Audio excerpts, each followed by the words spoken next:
Singers welcome to drama series Tamil. இன்னைக்கு நம்ம பார்க்க போறது ராயல் அப்ஸ்ட்ராக்ட்ல எபிசோட் நம்பர் 8 தமிழ்ல பார்க்க போறோம். லாஸ்ட் எபிசோட்ல நம்ம ஹீரோவையும் ஹீரோயினையும் ஜூயானோட அம்மா சேர்த்து வச்சு பேசிட்டு இருப்பாங்கல்ல, அத அரசர் பாத்துட்டாங்க. சோ அரசருக்கு ரொம்ப கோவம் வந்துரும். நீ யாரை பத்தி தப்பா பேசிட்டு இருக்க அப்படின்னு கேட்ட உடனே ஜூயானோட அம்மாவும் நீ யாரு அப்படின்னு கேட்க, அரசரும் உனக்கு எவ்வளவு தைரியம் என்கிட்ட இந்த மாதிரி பேசுறியா, உடனே இவளை அரெஸ்ட் பண்ணுங்க அப்படின்றாங்க. ஜூயானோட அம்மாவும் என்ன அரெஸ்ட் பண்ண போறியா, நீ யாரா அப்படின்னு கேக்குறாங்களா. அரசர்கிட்ட மந்திரி வந்துட்டு நம்ம இப்ப மாறு வேஷத்துல வந்திருக்கோம், இந்த நேரத்துல நம்ம படை வீரர்களை கூப்பிட்டு அரெஸ்ட் பண்ணலாம் முடியாது, ஏன்னா நம்ம அதுக்கப்புறமா மாறு வேஷத்துல இந்த ஊருக்குள்ளே வர முடியாது, நீங்க அரசர் அப்படின்ற விஷயம் எல்லாருக்குமே தெரிஞ்சு போயிடும், அதனால நான் வேணா அரண்மனைக்கு போயிட்டு காவலாளிகளை கூட்டிட்டு வரவான்னு கேக்குறதுக்கு ஹீரோவோட அப்பாவும் இல்ல இல்ல வேண்டாம் இதை நானே பாத்துக்கிறேன் அப்படின்னு சொல்லிட்டு இருக்காங்களா.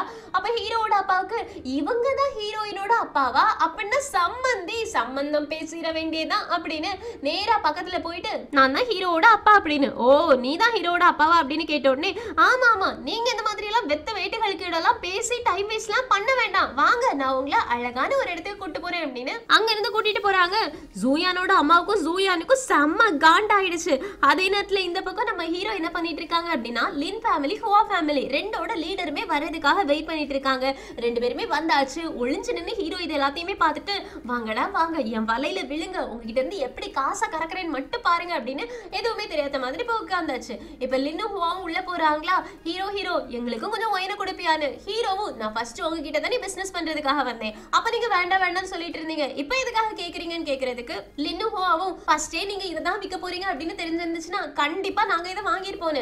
ஹீரோவும் என் மேல நம்பிக்கை இல்லாம தானே வேண்டாம்னு சொன்னீங்க, சோ என்ன நம்பி பிசினஸ் பண்ண வந்தவங்க நிறைய பேர் இருக்காங்க, அவங்க கூட நான் பிசினஸ் பண்ணிக்கிறேன்னு. லின்னு ஹுவாவும் நாங்க பண்ணது தப்புதான் என்ன தண்டனை வேணாலும் கொடு, ஆனா அதுக்காக ஒயினை மட்டும் தரமாட்டேன்னு சொல்லிடாத, ஏன்னா இந்த ஊர்ல உன்னோட ஒயின் இருந்தா மட்டும் தான் அந்த ரெஸ்டாரண்ட்டுக்கு போவோம் அப்படின்னு நிறைய பேர் இருக்காங்க, எங்களோட பிசினஸ் எல்லாமே நாசமா போயிடுச்சு, அதனால ப்ளீஸ் ஹீரோ கொஞ்சம் ஒயினை கொடுத்து கொஞ்சம் கரிசனை காட்டுவியா அப்படின்னு கேக்குறதுக்கு ஹீரோவும் என்ன பண்றது எனக்கு ப்ராஃபிட் நிறைய தரேன்னு சொல்லி நிறைய கிளைண்ட்ஸ் இருக்காங்களே அவங்க எல்லாருக்கும் நான் கொடுக்கணுமே ஒயினை அப்படின்னு சொன்னோடனே லின்னு ஹுவாவும் எங்களோட ப்ராஃபிட்ல 50% நான் உங்களுக்கே கொடுத்துடுறோன்னு.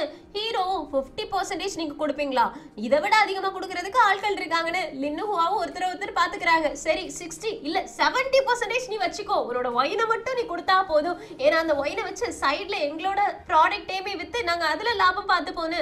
ஹீரோ கொஞ்ச நேரம் யோசிக்கிறாங்க. சரி இதுதான் கரெக்டான பாயிண்ட், இதுக்கு மேல இழுத்துட்டு போக வேண்டாம், நமக்கு 70 அவங்களுக்கு 30, நமக்கு தான் ப்ராஃபிட் ஜாஸ்தி, உங்ககிட்ட இருந்து பணத்தை கறந்தாச்சு அப்படின்னு வாங்க டீலிங்க்கு சைன் போட்டுடலாம் அப்படின்னு சைன் போடுறதுக்காக ஓகே சொல்லிடுறாங்க. அதே நேரத்துல அந்த பக்கம் நம்ம ஹீரோவோட அப்பா அரசரை கூப்பிட்டு உட்கார வச்சு பேசிட்டு இருப்பாங்கல்ல, ரெண்டு பேருமே குடிக்கிறதுக்காக தான் போயிருக்காங்க. ஹீரோவோட அப்பா சொல்றாங்க என் பையன் நிறைய பிசினஸ் பண்றான் தெரியுமா, இப்ப பெரிய ஆட்கள் கூட எல்லாம் டீலிங் பேசிட்டு இருக்காரு. ஹீரோயினோட அப்பாவும் என் பொண்ணு ஒண்ணும் சும்மா கிடையாது, என் பொண்ணு ஒரு பெரிய பிசினஸ் மேன் மாதிரி தான், அவன் நிறைய காசெல்லாம் சம்பாதிக்கிறான், என்கிட்ட நிறைய காசு கொண்டு வந்து கொடுப்பா, நிறைய பிசினஸ் எல்லாம் வச்சிருக்கான்னு ஒருத்தர் புகழ்ந்து பேசிட்டு இருக்காங்க. அப்ப ஹீரோவோட அப்பாவும் அதனாலதான் சொல்றேன் பிசினஸ் மேன் தான் கல்யாணம் பண்ணிக்கணும், சோ ஹீரோக்கும் ஹீரோயினுக்கும் நம்ம கல்யாணம் பண்ணி வச்சிட்டோம்னு வச்சுக்கோங்களேன், ஊர்ல இருக்கக்கூடிய நிறைய பிசினஸ் அவங்க ரெண்டு பேருமே பார்த்துப்பாங்க, நம்ம ரெண்டு பேரும் அமைதியா உட்காரலாம், நம்ம முன்னாடி குழந்தைங்க ரொம்ப அழகா வளருவாங்கன்னு. ஹீரோயினோட அப்பாவும் இல்ல அவங்க ரெண்டு பேருக்கும் செட் ஆகாது அப்படின்றாங்க. அப்ப ஹீரோவோட அப்பாவும் யார் சொன்னா அவங்க ரெண்டு பேருக்கும் செட் ஆகாதுன்னு, அவங்க ரெண்டு பேரும் ஒருத்தர் லவ் பண்றாங்க, அவங்க ரெண்டு பேருக்குள்ள ஒருத்தருக்கு ஃபீலிங்ஸ் இருக்கு, இது இந்த பொண்ணுக்கு கூட தெரியுமே அப்படின்னு அஸ்டனை மாட்டி விட்டுட்டாங்க. அஸ்டனும் ஐயோ என் வேலைக்கு உல வச்சிரும் போல இருக்கு அப்படின்னு முழங்கால் போட்டு நின்று இல்ல அப்படின்னு சொல்லிட்டு இருக்காங்க, எனக்கு எதுவும் தெரியாதுன்னு சொல்றாங்க. ஹீரோவோட அப்பாவும் இதை கூச்சப்படுறதுக்கு என்ன இருக்கு, ரெண்டு பேருக்கும் ஒருத்தர் பிடிச்சிருந்துச்சு அப்படின்னா கல்யாணம் பண்ணி வச்சிடலாமேன்னு. ஹீரோயினோட அப்பா நான் யோசிக்கிறேன்றாங்க. ஹீரோவோட அப்பாவும் சரி நம்ம குடிச்சிட்டு மட்டும் இருந்தோம்னு வச்சுக்கோங்களேன் ரொம்ப போர் அடிக்கும், அதனால இதை விட நல்ல ஒரு பிளேஸ்க்கு நான் உங்களை கூட்டிட்டு போறேன் அப்படின்னு அங்க இருந்து கூட்டிட்டு போயிட்டாங்க. நேரா எங்க தெரியுமா கூட்டிட்டு போறாங்க, ஒரு மசாஜ் சென்டருக்கு தான். அப்போ ஹீரோவோட அப்பாவுக்கு மசாஜ் பண்றவன் நார்மலா தான் மசாஜ் பண்றான், ஆனா அரசருக்கு பண்றவன் கால கையெல்லாம் தூக்கி பண்றானா, அரசருக்கு வலி தாங்க முடியல, டேய் விடுங்கடா அப்படின்றாங்க. ஹீரோவோட அப்பாவும் ஃபர்ஸ்ட் வலிக்கும் அப்புறமா சூப்பரா இருக்கும், அதனால இந்த மசாஜை பண்ணிக்கிட்டு நம்மளோட பொண்ணுங்களோட பசங்களோட கல்யாணத்தை பத்தி கொஞ்சம் யோசிங்க சரியா அப்படின்னு சொல்லிட்டு இருக்காங்களா. அரசர் வலியில துடிச்சிட்டு இருக்காங்க. இப்போ ஹீரோவோட அப்பா நடந்த எல்லா விஷயத்தையும் வந்து ஹீரோ கிட்ட சொல்றாங்களா. ஹீரோவும் அப்பா ஏன்பா இப்படி பண்ணீங்க, எனக்கும் ஹீரோயினுக்கும் நடுவுல எதுவுமே கிடையாது, எதுக்கு அவங்க அப்பா கிட்ட போய் சம்பந்தம் பேசுனீங்கன்னு ஹீரோட அப்பாவும் உண்மையை சொல்லுடா, உனக்கு அவன் மேல எந்த ஃபீலிங்ஸும் இல்லையான்னு கேக்குறதுக்கு ஹீரோ கொஞ்ச நேரம் யோசிச்சுட்டு, ஆமா எனக்கு அவளை பிடிக்கும், அவன் மேல ஃபீலிங்ஸ் இருக்கு, ஆனா அவகிட்டே நான் அதை சொன்னது கிடையாது, ஜஸ்ட் காமிச்சது கூட கிடையாது. இப்ப வேற பிசினஸ்ல ஹான் ஃபேமிலி கூட சண்டை நடந்துட்டு இருக்கு, இந்த நேரத்துல இதெல்லாம் அவசியமா அப்பான்னு கேக்குறதுக்கு அவங்க அப்பாவும், உனக்கு ஒரு விஷயம் தெரியுமா, நானும் உன்னோட அம்மாவை கல்யாணம் பண்ணதுக்கு அப்புறமா பிசினஸ் பிசினஸ் பிசினஸ்னு ஓடிக்கிட்டே இருந்தேன், அதனால உன் அம்மாவுக்கும் உடம்பு சரியில்லாம போனது கூட எனக்கு தெரியவே தெரியாது. அதுல பெரிய கஷ்டம் என்ன தெரியுமா, உன் அம்மா இறந்து போற நேரத்துல தான் எனக்கு உன் அம்மாவுக்கு உடம்பு சரியில்லை அப்படின்ற விஷயமே தெரியல. பிசினஸ் பிசினஸ் பிசினஸ்னு ஓடி ஓடி என்னோட லைஃபே நான் இழந்துட்டேன். உன்னோட அம்மா கூட என்னால சந்தோஷமா நிறைய நாளைக்கு வாழவே முடியல. என் பையனுக்கு அந்த மாதிரி ஒரு விஷயம் நடந்துடக்கூடாதுன்னு தான்டா நான் இந்த மாதிரிலாம் பண்றேன். ப்ளீஸ்டா, பிசினஸ் ஒரு பக்கம் இருக்கட்டு, ஆனா லைஃபும் ஒரு பக்கம் நீ அனுபவிக்க வேண்டிய விஷயங்களை அனுபவிச்சு ஆகணும் அப்படின்றாங்க. ஹீரோவும் நீங்க சொல்றதும் கரெக்ட் தான், சரி அப்பா நான் பேசுறேன் அப்படின்றாங்களா. ஹீரோட அப்பாவுக்கு ரொம்ப சந்தோஷம் ஆயிடுச்சு. என் பையனுக்கு கல்யாணம் நடக்க போகுது அப்படின்னு அவங்க ஹாப்பி ஆகி நல்ல பையன் அப்படின்னு ஹீரோவை ஹக் பண்ணி வச்சுக்கிறாங்க. இப்ப அடுத்த நாள் காலையில லாயா ஹீரோ கிட்ட பிசினஸ் பேசுறதுக்காக வந்துட்டு இருக்கா. அப்போ லின்னும் ஹுவாவும் பிசினஸ் பேசி முடிச்சுட்டு ஹீரோ கிட்ட இருந்து நிறைய ப்ராடக்ட்ஸ் வாங்கிட்டு கிளம்பி போறாங்க. அதை பார்த்த உடனே ஹீரோ கிட்ட பிசினஸ் பேசுறது ஒன்றும் ரொம்ப பெரிய விஷயமா இருக்கும் தோணல. ஏன்னா லின் ஹுவா இவங்க ரெண்டு பேருக்குமே அவன் பிசினஸ் விற்க ரெடி ஆயிட்டான் அப்படின்னா என்கிட்டயும் பிசினஸ் வித்துருவான் அப்படின்னு ஹீரோ கிட்ட பேசுறதுக்காக உள்ள போறாங்க. நான் ஹீரோ பார்க்கணும் அப்படின்னு ரிசப்ஷன்ல சொல்லும் போது உள்ள விடவே மாட்டேங்கிறாங்க. கடைசியா எல்லாரையுமே தட்டி விட்டுட்டு லாயா உள்ள போயிடுறாங்க வலு கட்டாயமா. ஹீரோவும் லாயா சரி வா உட்காரு பேசலாம் அப்படின்னு சொல்லிட்டு லாயா கூட தனியா பேசுறதுக்கு ஒத்துக்கிட்டாங்க. இப்ப லாயாவும் என்னோட ஒயின் ஃபெஸ்டிவல்ல நிறைய லாஸ் ஆயிடுச்சு, உன்னோட ஒயின் தான் ஜெயிச்சு, காசை மட்டும் கிடையாது நிறைய பிசினஸையுமே அள்ளிட்டு போயிட்டு, அதுக்கு நீ காம்பன்சேஷன் பண்ண மாட்டியான்னு. ஹீரோவும் நான் எதுக்காக காம்பன்சேஷன் பண்ணணும், யார் வேணாலும் அந்த போட்டியில பார்ட்டிசிபேட் பண்ணலாம் அப்படின்னு சொன்னது நீ தான், அதனாலதான் என்னோட ஒயினை நான் அதுல பார்ட்டிசிபேட் பண்றதுக்காக கொண்டு வந்தேன், அதனால எனக்கு எந்த சம்பந்தமும் கிடையாது அப்படின்றாங்க. லாயாவும் சரி சரி இந்த ஒரே ஒரு தடவை இந்த விஷயத்தை விட்டுடுறேன், ஆனா இதுக்கப்புறமா என்னால விட முடியாது, உன்னோட ஒயினோட பேட்டன்ட எனக்கே கொடுத்துரு அப்படின்றாங்க. ஹீரோவும் நான் ஏன் கொடுக்கணும்னு கேக்குறதுக்கு லாயாவும் ஏன்னா நான் உனக்கு வேற ஏதாவது ஆஃபர் பண்றேன், இது நாள் வரைக்கும் ஸ்ப்ரிங்க நீ தான் தயாரிச்சது அப்படின்ற விஷயத்த நான் யாருக்குமே சொல்லல, இனி ஸ்ப்ரிங் மட்டும் கிடையாது இந்த ஒயினுமே நீ தான் தயாரிச்ச அப்படின்றத எல்லாருக்குமே நான் சொல்றேன், யாருமே உன்னை கீழ்த்தனமா நடத்த மாட்டாங்கன்னு. ஹீரோவும் இப்பவுமே என்னை யாரும் கீழ்த்தனமா நடத்தல, எனக்கு நானே பாஸா இருக்கிறது தான் கரெக்டா இருக்கு, உன் ஃபேமிலிக்கெல்லாம் நான் வேலை செய்ய வந்தேன்னு வச்சுக்கோயே அதுக்கப்புறமா நான் தலையில துண்டை போட்டுட்டு இருக்க வேண்டியதுதான், என்னால திரும்ப வர முடியாதுப்பான்னு. லாயாவும் சரி உனக்கு என்னதான் வேணும் கேளு, நீ கேக்குறத நான் கொடுக்கறதுக்கு ரெடியா இருக்கேன்னு. ஹீரோவும் அப்படியா நான் என்ன கேட்டாலும் நீ எனக்கு கொடுப்பியான்னு. லாயாவும் கண்டிப்பா கொடுப்பேன்னு சொல்றாங்க. ஹீரோவும் அப்படின்னா ஒண்ணு பண்ணலாம், ஒயின் தயாரிக்கிறதுக்கான நிறைய பேட்டன்ட நீ தான் வாங்கி வச்சிருக்க உன்னோட ஃபேமிலி, அதனாலதான் வேற யாராலையுமே இங்க ரைஸை வச்சு ஒயினை தயாரிக்க முடியல, சோ அதுக்கான பேட்டன் ரைட்ஸ் லைசன்ஸ் எல்லாத்தையுமே எனக்கு கொடுத்துரு, நான் உனக்கு செய்யக்கூடிய எல்லா ஒயினையுமே கொடுக்குறேன், நீயும் வித்து லாபம் சம்பாதின்னு. இதை கேட்டோடனே லாயாக்கு கோந்துருச்சு, என்ன நீ சொல்லிட்டு இருக்க, ஒயின் தயாரிக்கிறதுக்கான லைசன்ஸ்க்காக தான் நீ இதெல்லாம் பண்ணிட்டு இருக்கியான்னு. ஹீரோவும் வேற எதுக்காக இதெல்லாம் பண்ணிட்டு இருக்கேன்னு நீ நினைக்கிற, என்னோட டீ பிசினஸ் கஷ்டப்பட்டு நான் ஆரம்பிச்சேன், ஆனா ஒரே நிமிஷத்துல ஹான் ஃபேமிலி சூழ்ச்சி செஞ்சு என்னோட மொத்த டீ பிசினஸையுமே என்கிட்ட இருந்து எடுத்துட்டீங்க, அது மட்டும் இல்லாம அதுல இருந்து எனக்கு ஷேர் கூட ரொம்ப கம்மியா தான் கிடைச்சிட்டு இருக்கு, எனக்கு வேற பிசினஸே தெரியாது நினைச்சிட்டு இருக்கியா, என்னால எந்த பிசினஸ் வேணாலும் செஞ்சு பொழைக்க முடியும், ஆனா உங்களை பழி வாங்கணும் அப்படின்றதுக்காக தான் நான் ஒயின் பிசினஸ்க்குள்ளாடி இறங்குறேன், என்னோட ஏமே உங்ககிட்ட இருந்து அந்த லைசன்ஸை வாங்கணும் அப்படின்றது தானே. லாயாவுக்கு ரொம்ப கோவம் வந்துருச்சு, ஹீரோ இதெல்லாம் சரியே கிடையாதுன்னு. ஹீரோவும் எது சரியே கிடையாது, என் டீ பிசினஸ் அடிச்சு ஒழிச்சிங்கல்ல அப்படின்னா இதையே நான் இப்படிதான் பண்ணுவேன், நீ லைசன்ஸ் என்கிட்ட கொடு, நான் உனக்கு ஒயின் கொடுக்குறேன் அவ்வளவுதான் அப்படின்றாங்க. லாயாவுக்கு நல்லாவே புரிஞ்சிச்சு ஹீரோ இதெல்லாம் பிளான் பண்ணி தான் பண்ணியிருக்கான், இதுக்கு மேல இவன் கிட்ட எதுவுமே பேச முடியாதுன்னு. அதனால இனி ஃபியூச்சர்ல வரக்கூடிய பிசினஸ்ல நம்ம ரெண்டு பேரும் எப்படி போட்டி போடணும் அப்படின்றத வெளிப்படையா போட்டி போடலாம், ஒருத்தருக்கு ஒருத்தர் எந்த ஒரு பகையுமே வளர்த்துக்காம நேர்மையா போட்டி போடலாம்னு சொல்றா.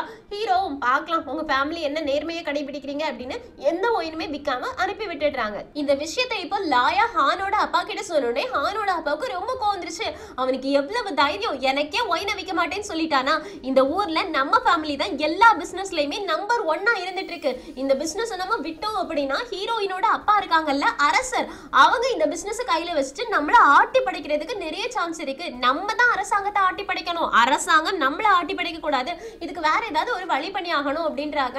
அதுக்கு லாயாவும் இதுக்கு மேல ஹீரோ கிட்ட நம்ம எதுவுமே பண்ண முடியாது, ஏன்னா ஏன்னா நம்ம அவனை ரொம்ப கேவலமா நடத்தி இருக்கோம், அவனுக்கு தேவையான விஷயங்களை கொடுக்கல, அவனுக்கு தேவையான உரிமைகளை கொடுக்கல. சோ அவன் கண்டிப்பா அது எல்லாத்துக்கும் சேர்த்து வச்சு நம்மள பழி வாங்கணும் அப்படின்னு இது எல்லாத்தையுமே பண்ணியிருக்கான். அதனால இந்த தடவை விட்டுருங்க, இனி உள்ள பிசினஸ் நம்ம பாத்துக்கலாம். இதுக்கு மேல ஹீரோ கிட்ட போய் கெஞ்சுறதெல்லாம் ரொம்ப பெரிய முட்டாள்தனம்ன்றாங்க.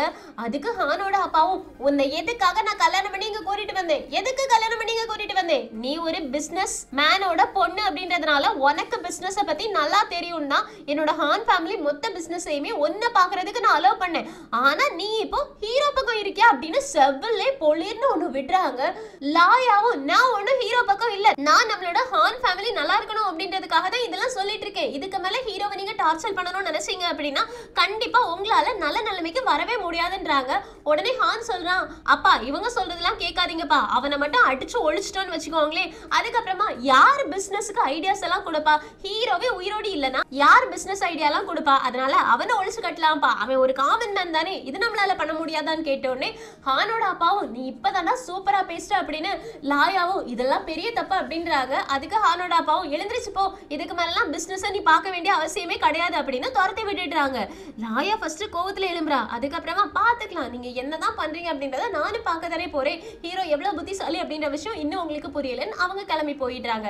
இப்ப ஹானோட அப்பா ஹான் கிட்ட, நீ இப்பதான்டா ஒரு பிசினஸ் மேன் மாதிரி யோசிச்சிருக்க, ஃபர்ஸ்ட் டைம் ஒரு நல்ல ஐடியா கொடுத்துருக்கேன்னு ஹானும் ரொம்ப சந்தோஷப்படுறாங்க. அப்பா இப்பவே அடியாட்கள் அனுப்பி அவனை கொலை பண்ணிடலாமான்னு கேட்கறதுக்கு ஹானோட அப்பாவும், உடனே செஞ்சோம் அப்படின்னா நம்ம தான் மாட்டிப்போம், அதனால ஃபர்ஸ்ட் அரசர்கிட்ட அவன் கெட்ட பேர் எடுக்கிற மாதிரி ஏதாவது ஒண்ணு பண்ணலாம், அதுக்கப்புறமா அவனை வச்சு செய்யலாம், இப்போதைக்கு கொஞ்சம் பொறுமையாயிரு, என்ன பண்ணலாம் அப்படின்றத நான் யோசிக்கிறேன், அது வரைக்கும் பிசினஸ் எல்லாத்தையுமே இனி லாயா பண்ண வேண்டாம், நீ பண்ணு, எல்லாத்தையுமே உன்னோட பொறுப்புல நான் விடுறேன், ஏதாவது டவுட் இருந்துச்சுன்னா மட்டும் என்கிட்ட வந்து கேளு அப்படின்னு அங்க இருந்து போயிடுறாங்க.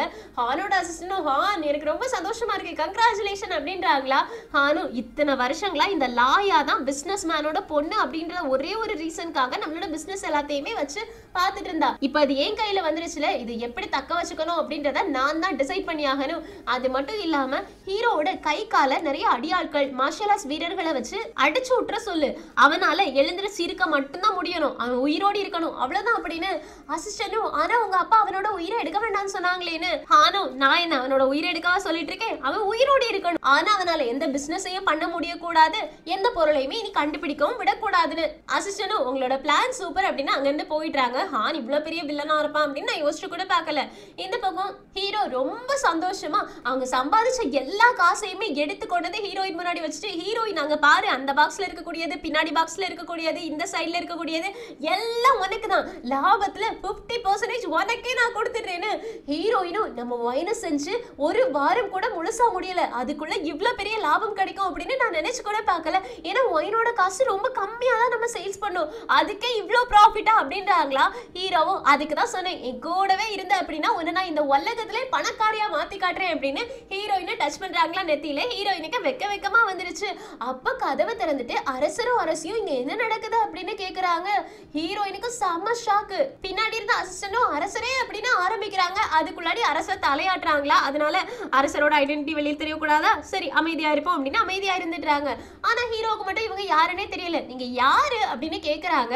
உடனே அரசர் ஹீரோவை பார்த்துட்டு, இவன் தான் ஹீரோவா, பாக்குறதுக்கே நல்ல பையன் மாதிரி தெரியல, இவன் யாரு எப்படி அப்படின்றத நான் கண்டுபிடிச்சே ஆகணும்னு நாங்க ரெண்டு பேரும் ஹஸ்பண்ட் அண்ட் ஒய்ஃப், நாங்க புதுசா இந்த ரெஸ்டாரண்ட்டுக்கு வேலைக்கு வந்திருக்கோம், நாங்க இந்த ரெஸ்டாரண்டோட மேனேஜர்ஸ் அப்படின்றாங்க. ஹீரோயினுக்கு ஷாக் ஆகுது, என்ன அப்பா அரசர்ல இருந்து என்ன வேவு பாக்குறதுக்காக மேனேஜரா வந்திருக்காங்களா அப்படின்ற மாதிரி யோசிக்கிறாங்க. இங்க சிங்கிட்டாது இந்த எபிசோட் முடியுது. நம்ம ஹீரோ வந்திருக்கிறது ஹீரோயினோட அப்பா, அதுக்கப்புறமா அரசர், இப்படின்ற ரெண்டு விஷயங்களுமே தெரியாம இவங்களை எப்படி நடத்துவாங்க, அரசருக்கு ஹீரோவை பிடிக்குமா, ஹீரோ ஹீரோயினும் ஒண்ணு சேர்றதுக்கு அலோ பண்ணுவாங்களா, நம்ம ஹீரோ ஹீரோயின் ஒருத்தருக்கு ஒருத்தர் இருக்கக்கூடிய லவ் வெளிப்படையா சொல்லிப்பாங்களா அப்படின்ற எல்லாத்தையுமே அடுத்தடுத்த எபிசோட் பார்த்து தெரிஞ்சுக்கலாம். சோ மிஸ் பண்ணாம அடுத்தடுத்த எபிசோட்காக வெயிட் பண்ணுங்க. இந்த எக்ஸ்பிளனேஷன் உங்களுக்கு பிடிச்சிருச்சுன்னா லைக் பண்ணுங்க, மறக்காம சேனலை சப்ஸ்கிரைப் பண்ணிடுங்க. Thank you friends, take care, bye bye.